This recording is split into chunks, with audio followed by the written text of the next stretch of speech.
Hello mga kachika, welcome back po sa ating update ngayon, no, patungkol nga po dito ngayon kay Sas Rogando Sasot. So para lang po sa kaalaman ng karamihan, so hindi na po natin makikita yung kanyang account dati, no. So meron pong bagong account po si Ma'am Sas Rogando.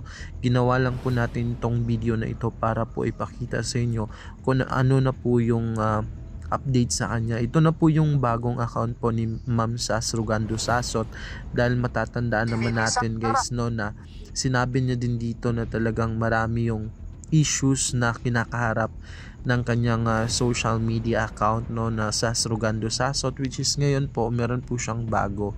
Ito nga po makikita natin na nag-post siya kahapon at may Facebook suddenly lockout. Ito nga po yung sabi niya na meron pong issues, no, kaya hindi na po searchable yung kanyang Facebook account. So sa mga gusto mag-follow po kay Ma'am Sas Rogando Sasot, i-comment po natin dito yung link ng kanyang Facebook page para po makapalo tayo sa kanya.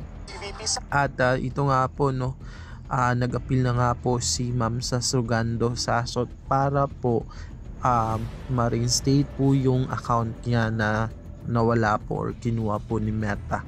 So maraming salamat po sa walang sawang suporta. Kung hindi ka pa po nakapag-subscribe sa ating channel, mag-subscribe na po kayo.